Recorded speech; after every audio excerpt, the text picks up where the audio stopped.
Just testing out my new camera here. Been a while since I, updated what's going on with the new motherboard, the 780i, even though it's pretty goddamn old now. Everything is still pretty much the same. 22-inch monitor, two 8800 GTs and SLI. Just basically showing you how I keep these things cool, even when I do got them overclocked. I got a 120mm fan here, blowing cool air in, so they can blow over the cards. And I got like a push-pull system. This one right here pulls the hot air out of the single slot coolers. Probably the best way I can get the hot air out of it. And the CPU, I got this finally overclocked to over 1 gigahertz over the spec. So an E6600 clocked at 2.4 is overclocked to 3.4 gigahertz now. My 680i board just wouldn't go over 3 gigahertz. It's on a 1500 megahertz front side bus. I even got my RAM, my G.Skill RAM that's spec'd at 800 megahertz is overclocked to, I don't think you can get a shot of that. Oh, the RAM is overclocked to 1.1 gigahertz. Stable. Everything's good to go. And here's what my RAM is clocked at. Nice little Fallout desktop. Hope you guys can see this. I have gotten this up to 1700 megahertz shaders and 1000 megahertz memory. It does that pretty stable, but it gets too hot when I do my uni bench. This benchmark right here, the DirectX 11 one, but I'm only on XP, so I only do DirectX 9, and that's still too much for these two graphics cards, and they load at about 100 degrees Celsius when I do this benchmark for about 30 minutes. So that's about it. I'll open up CPU-Z.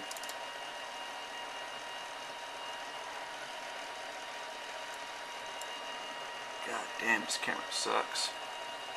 Doesn't focus well. I don't know if you can see that. I doubt it.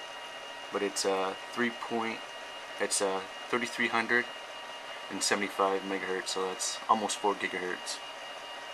Let me zoom it out. See if it'll focus. No, it's not gonna do it. It's still running the 65 nanometer Core 2 Dual. No. But maybe the text is just too small. I just gotta make the text bigger.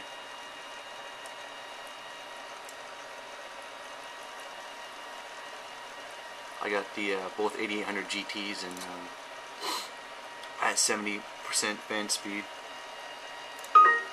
I got the latest drivers in there, 197.13. Loving those drivers.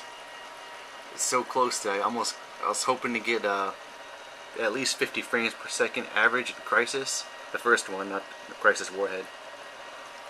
But I only got it up to about 47.9 frames per second average in Crisis, even when I overclocked this to 1700 megahertz shader clock. Still no luck.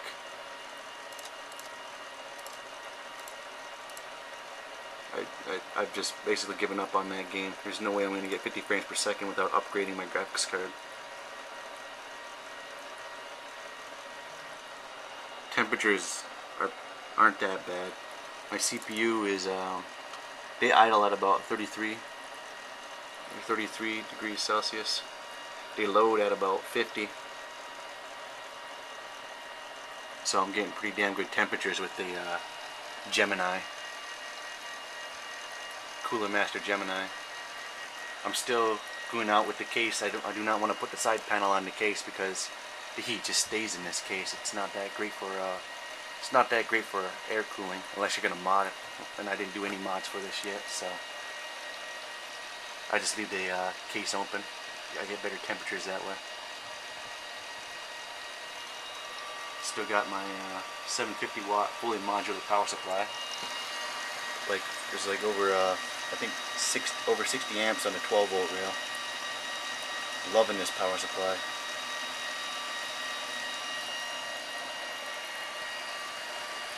Got my drives over there, both DVD burners. So yeah, so I got another 80 centimeter fan right there blowing over the back of this top 8800 G2 sub. I got fans all over this case, trying to keep it cool.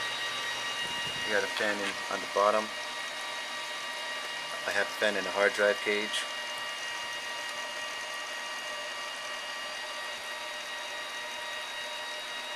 Just basically trying to keep these things cool because they're overclocked. Everything in here is practically overclocked to the max.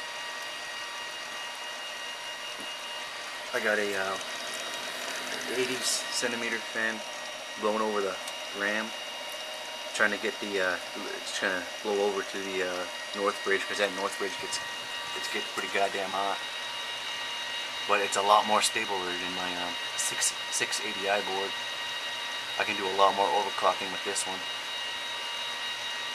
I can even push my E6600 even further, but not without increasing the voltage over to 1.4 volts.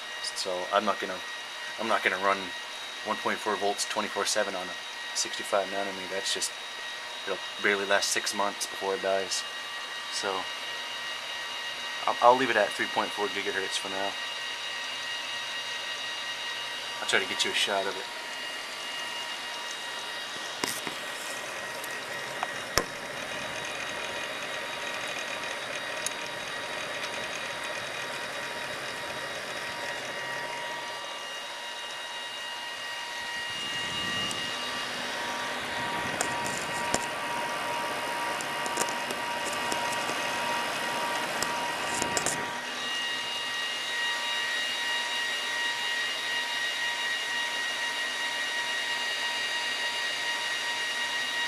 There it is.